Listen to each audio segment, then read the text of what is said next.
नमस्कार। खबर उत्तर प्रदेश में आप सभी का स्वागत है। मैं हूं आपके साथ गरिमा वाजपेयी। खबरों में आगे बढ़ेंगे उससे पहले एक नजर आज के हेडलाइंस पर डालेंगे। राजधानी लखनऊ को नौसेना शौर्य वाटिका की सौगात, रक्षा मंत्री राजनाथ सिंह की सीएम जोगी ने किया लोकार्पण। यूपी में बढ़ा बिजली बिल पर फ्यूल सरचार्ज, जून के बिजली बिल पर 10% फ्यूल सरचार्ज बढ़ा, उपभोक्ताओं को देना होगा अतिरिक्त शुल्क। हापुड़ में तेज रफ्तार का कहर, दिल्ली लखनऊ हाईवे पर हुआ भीषण सड़क हादसा, हाईवे पर बाइक और कार की जोरदार भिड़ंत।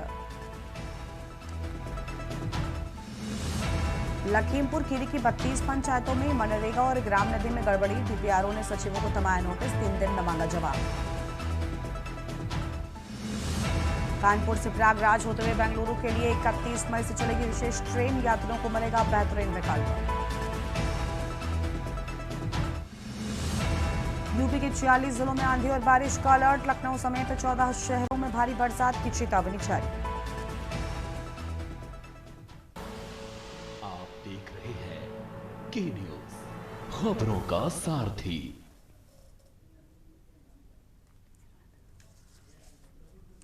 रुक करेंगे खबरों की ओर, लेकिन उससे पहले सीधा आपको देहरादून लेकर चलते हैं। सीएम पुष्कर सिंह धामी पहुंचे हुए हैं विशेष कार्यक्रम में, क्या कुछ कहना सुनाते हैं। आजादी के 65 वर्षों की अगर हम बात करें तो देश में लगभग 60 विश्वविद्यालय बने थे। वहीं 2014 के बाद इन 12 वर्षों में इनकी संख्या बढ़कर 1400 के करीब पहुंच गई। इसी प्रकार 2014 से पूर्व देश में लगभग 38,000 कॉलेज थे, आज बढ़कर 52,000 से अधिक हो चुके हैं। इसके साथ ही 2014 के बाद देश में 7 नए IIT, 8 नए IIM की भी स्थापना की गई है। 2014 तक देश में केवल 7 एम्स के संस्थान थे, वहीं आज उनकी संख्या बढ़कर 25 हो गई है। और मुझे आप सबको बताते हुए खुशी हो रही है आदरणीय अध्यक्ष जी के सामने कि हमारे राज्य में एक एम्स हमारा पहले से यहाँ ऋषिकेश में योग नगरी में पहले से ही जो है संचालित था। दूसरा एम्स भी किच्छा का हमारा बनकर तैयार हो गया है।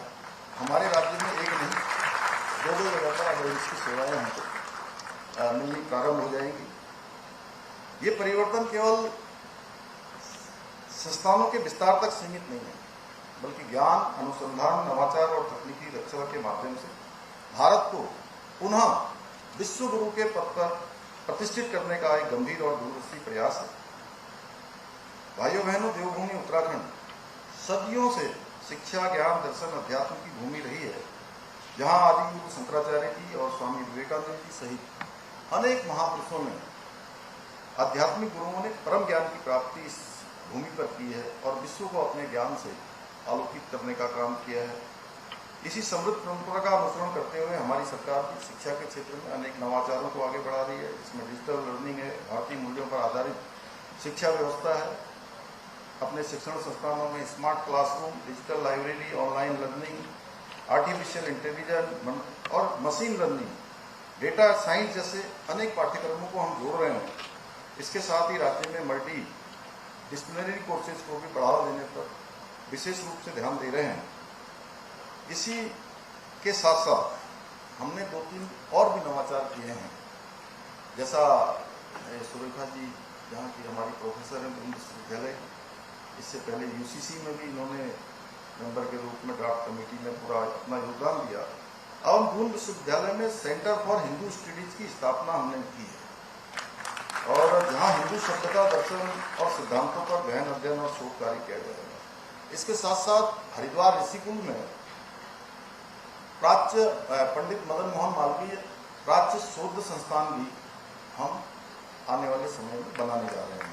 इसमें योग, आयुर्वेद, ज्योतिष, वैदिक गणित और ऐसे हमारी जो पुरानी भारतीय संस्कृति रही है, भारतीय शिक्षा पद्धति रही है, उन सबको जोड़कर एक बड़ा केंद्र वहां भी हम बनाने जा रहे हैं। इतना ही नहीं, हमारी सरकार विभिन्न विषयों पर शोध और नवाचार को बढ़ावा देने के लिए विशेष रूप से अनुदान भी प्रदान कर रही है। भाइयों बहनों, आज का रोजगार का परिदृश्य तेजी से बदल रहा है। तकनीकी नवाचार, वैश्विक परिवर्तन के कारण नए अवसर जहां उत्पन्न हो रहे हैं, वहीं पुराने समाप्ति हो रहे हैं। इसके लिए हमें अपने युवाओं को, अपने आने वाली पीढ़ी को फ्यूचर रेडी बनाने की दिशा में ऐसा वातावरण तैयार करना होगा जो केवल ज्ञान ही नहीं बल्कि कौशल, नवाचार और नेतृत्व क्षमता को विकसित कर सके। इस दिशा में हमने इंटर्नशिप, इंडस्ट्री लिंक कोर्सेज को प्रोत्साहित करने हेतु विभिन्न उद्योगों और कॉर्पोरेट संस्थानों के साथ अनेक प्रकार के इस प्रकार समझौते भी किए हुए हैं। इसके साथ ही हमने स्टार्टअप और इनोवेशन को बढ़ावा देने के लिए इंक्यूबेशन सेंटर, इसका नाम थोड़ा पहले लोग गाँव में कम जानते थे, उसका नाम हमने मुख्यमंत्री उद्यमशाला उसका नाम रख दिया है। अभी ये स्थापित किए हैं जिससे युवाओं को भिन्नता को उनको बढ़ाया जा सके, उनको स्किल किया जा सके। हमारा उद्देश्य है हमारे युवा केवल नौकरी ढूंढने वाले न बने बल्कि आने वाले समय में वो लोगों को नौकरी देने वाले बने। इसी को ध्यान में रखकर हमने निवेश और औद्योगिक विकास को बढ़ावा देने के लिए यहाँ पर इन्वेस्टर समिट का भी आयोजन किया था। क्योंकि वैसे भी काफ़ी समय हो गया है और अब आदरणीय अध्यक्ष जी का हम सबको संबोधन मिल रहा है, तो इसलिए मैं अधिक न कहते हुए आप सभी विद्वत जनों से यही आह्वान करना चाहता हूँ कि आप सभी अपने ज्ञान से, कौशल से, अपने अनुभव से इसको केवल अपनी व्यक्तिगत उन्नति तक सीमित न रखें बल्कि उसे अन्य लोगों को भी किसी न किसी रूप में देने का काम करें, अपना बांटने का काम करें, मानवता के कल्याण, राष्ट्र निर्माण के महान उद्देश्य से जोड़ने का प्रयास करें। आप सभी हमारे राज्य और देश की बौद्धिक शक्ति के प्रतिनिधि हैं जो यहाँ इस सभागार में बैठे हुए हैं और मुझे पूरा विश्वास है आपके विचारों की स्पष्टता, आपके दृष्टिकोण की दूरदर्शिता और आपके सतत प्रयासों के बल पर आदरणीय प्रधानमंत्री श्री नरेंद्र मोदी जी का वर्ष 2047 तक भारत को विकसित राष्ट्र बनाने का विकल्प रही संकल्प निश्चित रूप से साकार होगा। इन्हीं शब्दों के साथ एक बार फिर से हमारे आदरणीय अध्यक्ष जी का, नितिन नवीन जी का पुनः देवभूमि उत्तराखंड में पधारने पर मैं आपकी तरफ से, अपनी तरफ से फिर से अभिनंदन करते हुए अपनी बात को समाप्त करता हूँ।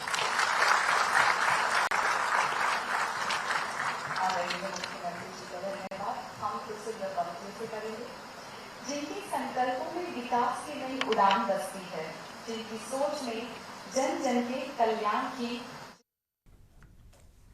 आप सुन रहे थे मुख्यमंत्री पुष्कर सिंह धामी को, जिनकी ओर से हम बातें कही गई हैं। वापस से अपनी खबरों का रुख कर लेंगे। लखनऊ से खबर है, यूपी में बढ़ा बिजली बिल पर फ्यूल सरचार्ज। जून के बिजली बिल पर 10% फ्यूल सरचार्ज बढ़ा, उपभोक्ताओं को देना होगा अतिरिक्त शुल्क। यूपीपीसीएल ने जून बिल में बढ़ोतरी लागू की। बिजली दरों में बढ़ोतरी से बड़ा नुकसान होगा, बड़ी जानकारी आपको हम बता रहे हैं। उपभोक्ताओं पर बोझ बढ़ा, अहम जानकारी आपको बता दें। यूपीपीसीएल ने जून बिल में बढ़ोतरी लागू की, अहम जानकारी आपको हम बता रहे हैं।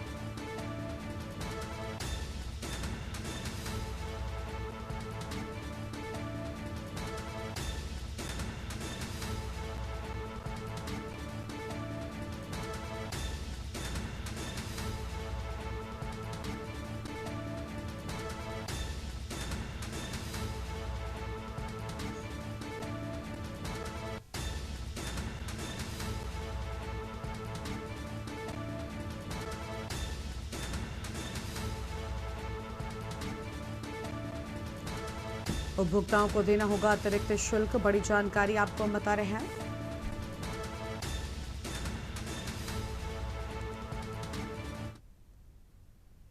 लखनऊ से खबर है, ग्रामीण क्षेत्रों में कृषि जमीन खरीदना महंगा हुआ। प्रशासन ने सर्कल रेट में 2 गुना से ज्यादा की वृद्धि की। संशोधित दरें 4 जून से लागू हो जाएंगी। 2 जून तक मांगे गए आपत्तियां और सुझाव, बड़ी जानकारी आपको बता रहे हैं। प्रशासन ने सर्कल रेट में 2 गुने से ज्यादा की वृद्धि की, अहम जानकारी आपको हम बता रहे हैं। संशोधित दरें 4 जून से लागू हो जाएंगी, अहम खबर आपको हम बता रहे हैं। 2 जून तक मांगे गए आपत्तियां और सुझाव।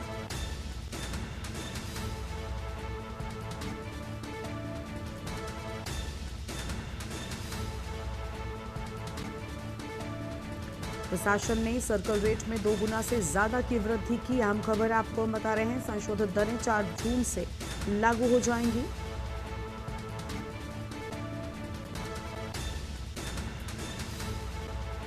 दो जून तक मांगे गए आपत्तियां और सुझाव। लखनऊ से खबर, ग्रामीण क्षेत्रों में कृषि जमीन खरीदना महंगा हुआ।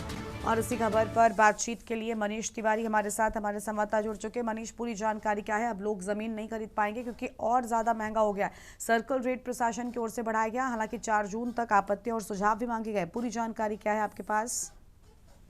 जी बिल्कुल, अगर देखा जाए जिस प्रकार से लखनऊ के ग्रामीण क्षेत्रों के जो गांव हैं, वहां की जमीनों का जो है सर्किल रेट जो है बढ़ाने की वजह से जो है अब जमीनें जो है 2 गुना दाम पर जो है पहुंच जाएंगी। जिस प्रकार से जो है काफी लोग जो लखनऊ से या आसपास के क्षेत्रों से जो लखनऊ से जुड़े हुए क्षेत्र में वहां पर रुक कर रहे थे, अब उनको जो है सर्किल रेट बढ़ने की वजह से जमीन काफी महंगी मिलेगी। तो क्या कह सकते हैं कि जिस प्रकार से जो सरकार के द्वारा जो रेट बढ़ाया गया है, हालांकि अभी से सुझाव और बाकी चीजों के लिए जो है बातचीत की प्रक्रिया आगे और भी देखने को मिलेगी, लेकिन जो एक आदेश अब तक जो पारित किया गया है उससे जो है आम जनता जिनको जो है कुछ सस्ते दामों पर जो है जो लखनऊ के आसपास या ग्रामीण जो क्षेत्र से जमीनें खरीद लेते थे, अब उनको जो है 2 गुने दाम पर जो है से भी ज्यादा जो है पैसे पर जो है उन जमीनों को जो है खरीदना पड़ेगा। जी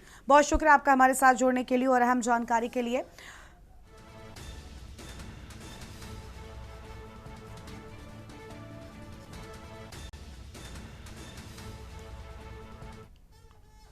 और अब सीधा आपको लखनऊ लेकर चलते हैं, जहां पर नौसेना शौर्य वाटिका के कार्यक्रम के मौके पर रक्षा मंत्री राजनाथ सिंह पहुंचे। क्या कुछ कह रहे हैं, सुन लेंगे। खरीदने के लिए जाने जाते थे, यानी एक्सपोर्ट करने के लिए भारत कभी नहीं जाना जाता था।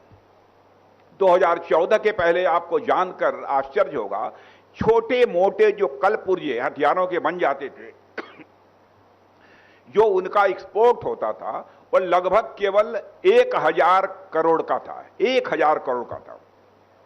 लेकिन अब मुझे कहते हुए यह प्रसन्नता हो रही है कि भारत का रक्षा क्षेत्र अब पूर्ण रूप से आत्मनिर्भर होने की ओर तेजी से आगे बढ़ रहा है। मेरे बहनों भाइयों, और पिछले 10 वर्षों में हम सभी लोगों ने मिलकर जो मेहनत की है उसका परिणाम आज हमें मिल रहा है। 2014 में हमारा घरेलू रक्षा उत्पादन मात्र 46,000 करोड़ रुपया था, यानी हम लोग भारत में सिर्फ 46,000 करोड़ रुपए के हथियार और सारे सब मिला जुलाकर 46,000 करोड़ रुपए के सारे साजो सामान बना पाते थे। लेकिन आज वही बढ़कर 1.5 लाख करोड़ रुपए से अधिक हो चुका है। और मैं आपको जानकारी देना चाहता हूं, जून समाप्त होते होते आपको यह जानकारी मिलेगी, यह 1.5 लाख करोड़ ही नहीं है बल्कि यह बढ़कर 1.25 लाख करोड़ रुपए तक पहुंच चुका है। इसके अलावा 2014 तक भारत का जो डिफेंस एक्सपोर्ट है वह बहुत कम हुआ करता था। हम केवल 1000 करोड़ रुपए से भी कम के हथियार और साजो सामान दुनिया को बेच पाते थे, लेकिन आज वही बढ़कर हम लगभग 40,000 करोड़ रुपए के सामान दुनिया के दूसरे देशों को दे रहे हैं। इस तरह की अनेक उपलब्धियां रक्षा क्षेत्र में हम लोगों ने हासिल की हैं। और साथियों, इस उपलब्धि में उत्तर प्रदेश का और विशेषकर लखनऊ का भी योगदान रहा है। मेरा हमेशा से यह प्रयास रहता है कि लखनऊ और पूरे उत्तर प्रदेश की जनता का हमारी सेनाओं के साथ सीधा और भावनात्मक यह जुड़ाव बना रहे। यूं तो उत्तर प्रदेश की धरती पहले से ही सेना में अपनी भागीदारी के लिए जानी जाती है और यहां के जवानों ने हर युद्ध में बढ़ चढ़कर कंधे से कंधा मिलाकर देश की रक्षा भी की है। लेकिन हमने इसे और आगे बढ़ाने का संकल्प लिया है, इसका बीड़ा उठाया है। और इसी सोच के तहत हमने यहां पर लखनऊ में डीआरडीओ की प्रयोगशालाएं भी प्रारंभ की हैं। डिफेंस कॉरिडोर के माध्यम से उत्तर प्रदेश भारत के रक्षा क्षेत्र को आत्मनिर्भर बना रहा है और यहां लखनऊ में ब्रह्मोस का भी निर्माण हो रहा है और भी कई तरह से उत्तर प्रदेश डिफेंस मैन्युफैक्चरिंग को मजबूत कर रहा है। इसके लिए भी मैं उत्तर प्रदेश के माननीय मुख्यमंत्री श्री योगी आदित्यनाथ जी को बहुत ही बधाई देता हूं, तहे दिल में बधाई देता हूं। न केवल डिफेंस के क्षेत्र में बल्कि health, education, agriculture, science and technology, trade and commerce, roads, highways, airports, यानी हर क्षेत्र में यूपी, हर क्षेत्र में यूपी अब अप हो रहा है। हर क्षेत्र में यूपी अब अप हो रहा है, यानी ऊंचाई छू रहा है। यह सब अपने आप में मैं समझता हूं कि बहुत एक सकारात्मक परिवर्तन है। और बहनों भाइयों, मैं यह भी कहना चाहूंगा योगी जी से कि इस पार्क को और बेहतरीन बनाने के लिए जो कुछ भी आवश्यक होगा, अभी एक चीज हमारे दिमाग में आई है, कि यहां पर एक बड़ी पनडुब्बी भी आनी चाहिए, क्योंकि यहां के लोगों ने पनडुब्बी शायद न देखी हो, लेकिन पनडुब्बी के अंदर जाने के लिए जिनका कमजोर घुटना होगा वह पनडुब्बी के अंदर नहीं जा सकते। मजबूत घुटने वाले ही पनडुब्बी के अंदर जाकर देख सकते हैं कि नीचे का उसका सिस्टम कैसा होता है। वह पनडुब्बी भी यहां आएगी, मैं आप सबको विश्वास दिलाना चाहता हूं। मैं उत्तर प्रदेश की जनता और विशेषकर लखनऊ के लोगों को भी बधाई देता हूं और हमारी नौसेना की आत्मा का यह गौरवशाली हिस्सा आज हम लखनऊ को आपको हम सब समर्पित कर रहे हैं। और इसकी देखभाल कीजिए, इसको स्वच्छ रखिए और सबसे जरूरी अपने बच्चों को यहां लेकर जरूर आइए, अपने परिवार को लेकर यहां जरूर आइए, ताकि वे जान सकें कि वर्दी यह केवल कपड़ा भर नहीं होती बल्कि राष्ट्र सेवा का यह अटूट संकल्प होती है। अगली बार जब लखनऊ में आपके दोस्त रिश्तेदार आए तो उन्हें यहां भी जरूर लाइएगा और यह पूरा परिसर एक ऐसा गंतव्य बनेगा जहां देश विदेश के सैलानी भारत के समुद्री वैभव को जानने लखनऊ आएंगे। और यहां तक जो भी आवश्यकता होगी इस पार्क के लिए, मैं यकीन दिलाना चाहता हूं, पूरी तरह से मुख्यमंत्री जी आश्वस्त करता हूं आपको, हम सहयोग देने के लिए तैयार हैं। अंत में एक बार मैं फिर उत्तर प्रदेश की सरकार और यहां के सभी अधिकारी वर्ग और हर उस व्यक्ति को बधाई देता हूं जिसने इस प्रोजेक्ट में अपना योगदान दिया है। और मेरी यही प्रार्थना है कि गोमती नदी के तट पर बसे इस नगर में यह शौर्य वाटिका सदियों तक हमारी नौसेना के पराक्रम और यश का गान करती रहे। और इसी कामना के साथ मैं अपनी बात समाप्त करता हूं। आप सबको बहुत बहुत धन्यवाद। बोलिए भारत माता की, भारत माता की। बहुत बहुत धन्यवाद। बहुत बहुत धन्यवाद माननीय।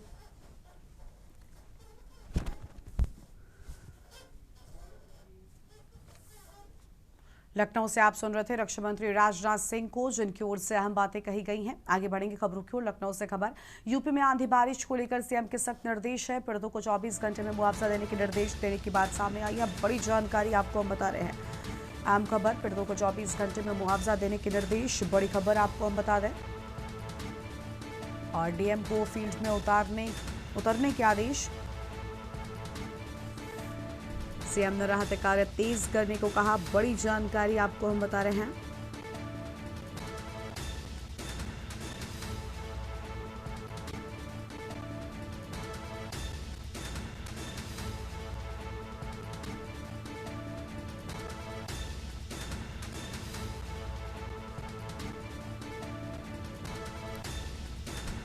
राहत आयुक्त कार्यालय कर रहा है निगरानी, बड़ी जानकारी आपको हम बता दें।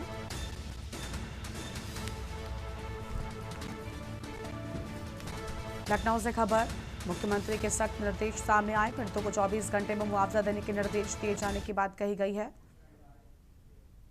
आगे बढ़ेंगे खबरों की ओर। हापुड़ में युवक पर चाकू से हमला, 2 युवकों ने एक युवक पर चाकू से हमला किया। बीच बचाव का न्याय, पीड़ित के भाई पर भी हमला, जानलेवा हमला का आरोप लगाया। घटना सीसीटीवी कैमरे में कैद, घायल को अस्पताल पहुंचाया गया। सूचना पर पुलिस मौके पर पहुंची है। पुलिस मामले की जांच में जुटी हुई है। पिलुखुआ कोतवाली क्षेत्र का पूरा मामला सामने आया है। बड़ी जानकारी आपको बता रहे हैं।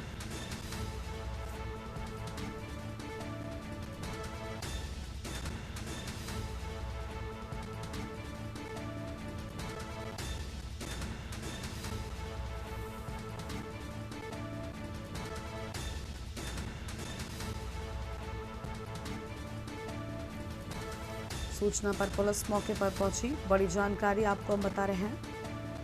पुलिस मामले की जांच पड़ताल में जुटी हुई है।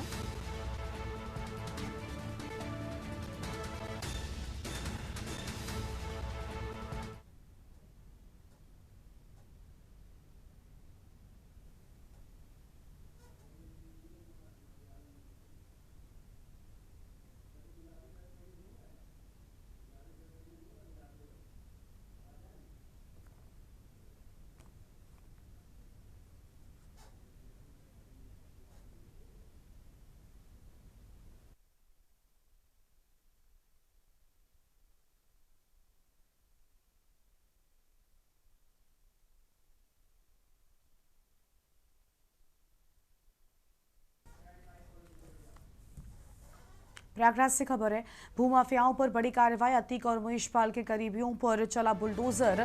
10 बीघा में अवैध प्लॉटिंग ध्वस्त। पीजी का नियमों की धज्जियां उड़ाने वालों के खिलाफ सख्त रुख। बड़ी जानकारी आपको हम बता रहे हैं।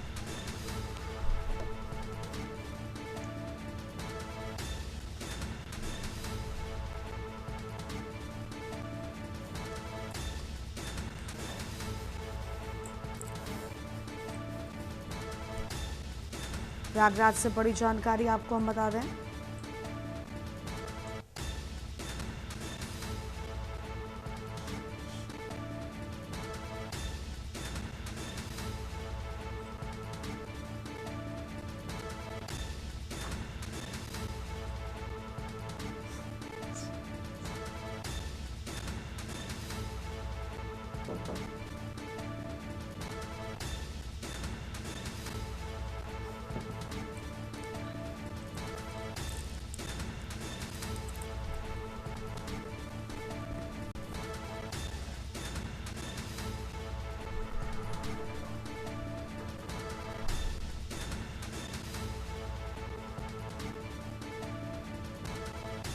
और इसी खबर पर बातचीत के लिए हमारे संवाददाता मधुर दरबारी जुड़ चुके हैं। मधुर, बड़ा एक्शन हुआ बुलडोजर का, पूरी जानकारी क्या है?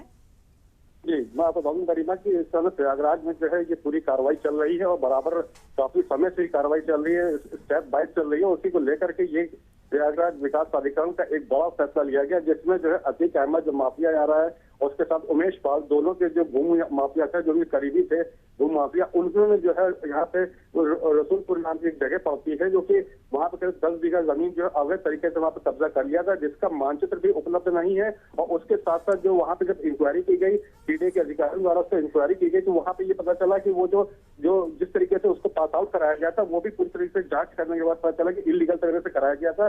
तो इसको लेकर के प्रयागराज विकास प्राधिकरण ने एक बड़ा फैसला लेते हुए वहां पे जो उसको पूरी तरह ध्वस्तीकरण किया गया। लेकिन उसको ध्वस्तीकरण करने के लिए प्रयागराज के जो जोनल अधिकारी थे, जो कई अधिकारी हाई लेवल के थे, वो वहां पे मौजूद रहे, उप जोनल अधिकारी वहां पे मौजूद थे। उसके साथ साथ पुलिस दल जो वहां का था, एक बड़ा पुलिस दल का दस्ता था, वो वहां पे मौजूद था, जिससे कि जो प्रयागराज के जो वहां पे जो कार्रवाई की जा रही है विकास प्राधिकरण द्वारा, उससे किसी तरीके से कोई वहां पे अनहोनी ना हो जाए, उसको लेकर के पुलिस बल और प्रयागराज विकास प्राधिकरण पुलिस वहां मौजूद थे। और इसको लेकर मैं आपको बता दूं कि प्रयागराज विकास प्राधिकरण ने जो ये स्टेप लिया है, ये आज से नहीं लिया है, बराबर जो है ये जो यहाँ पे भू माफियाज हैं उनको लेकर के काफी समय से इससे जो है एक मुहिम चलाई जा रही है, कार्रवाई की जा रही है, जिससे भी अवैध प्लॉटिंग से उनको धीरे धीरे करके ध्वस्त किया जा रहा है। और इस जो प्लॉटिंग है, इसमें चाहे सड़कें बनाई गई हो, इमारत बनाई गई हो, या दीवारें वहां पे चारों तरफ बाउंड्री वॉल्स वहां पे खींची गई हो, उसको लेकर के ये पूरा जो है वहां पे बुलडोजर से उसको जमींदोज कर दिया जा रहा है। और ये जो कार्रवाई हुई है, ये भी जो है 10 बड़ी, मैं कह सकता हूँ बहुत बड़ी, 10 बीघा जमीन काफी बड़ा जो है एरिया होता है, वहां पे जो है बुलडोजर से उसको पूरी तरह से भूमि दोष कर दिया गया है। और इसके साथ साथ जैसे कि यहाँ पे जितने भी माफियाज हैं, जैसे चाहे अतीक अहमद हो या उसके पहले और भी माफिया रहे, तो उनके जो करीबी है वो अभी भी ये अपना जो है चला रहे हैं। और ये एक तरह से अवैध प्लॉटिंग का जो धंधा यहाँ पे बराबर चल रहा था, जिसको लेकर के जो है सरकार इस समय और प्रयागराज विकास प्राधिकरण खासतौर से इस पर जो है काफी संजीदगी के साथ अपना जो है रुख अपनाए हुए हैं, सख्त रुख अपनाए हुए हैं, जिसमें पूरी तरीके से प्रशासन जो यहाँ पर लोकल प्रशासन है वो भी उसको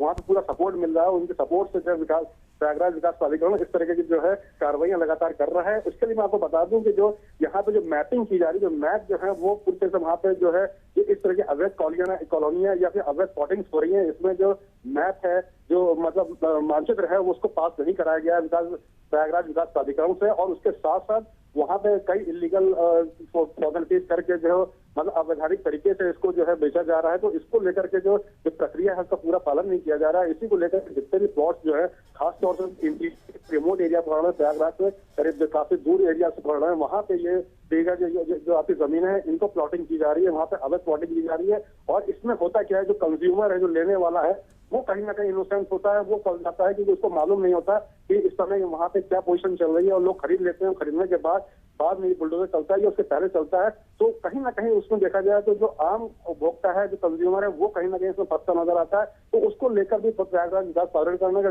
खास जो सर्कुलर जारी किया है, एक हिदायत दी है। उनका कहना है कि कोई भी अगर उसको लेने जा रहा है, कोई प्लॉट, चाहे वो प्रयागराज जी। किसी भी क्षेत्र में हो, उसको प्लॉट जो अगर लेने जा रहा है तो पहले वो कंफर्म कर बोले, तो अपने आप को आश्वस्त कर ले कि वो प्रयागराज विकास प्राधिकरण से जो स्वीकृत है कि नहीं, उसका जो नक्शा है वो ठीक है। पास है कि नहीं, उसके अलावा जो उसको पूरी तरीके से वैधानिक रूप से पास किया, उसके बाद ही उसमें अपना इन्वेस्टमेंट करे। अदरवाइज अगर वो गलत जगह से इन्वेस्टमेंट करेगा, या ऐसे लोगों से जो भू माफिया है उनसे जाके प्लॉट को खरीदता है, तो डेफिनेटली कहीं ना कहीं इसकी जो अंतिम दाग है वो जाकर के जो आम आदमी है, जो उपभोक्ता है, जो कंज्यूमर है, उसके ऊपर पड़ने वाली है। और ऐसा हो भी रहा है, कई जगह जो है भू माफिया ने उनको जो है बड़ी मात्रा में लोगों को। ठीक है, बहुत शुक्रिया मधुर आपका हमारे साथ जुड़ने के लिए, अहम जानकारी के लिए। बड़ी खबर आपको बता दें, प्रयागराज से भूमाफियाओं पर बड़ी कार्रवाई की बात सामने आई है, बड़ा बुलडोजर एक्शन हुआ।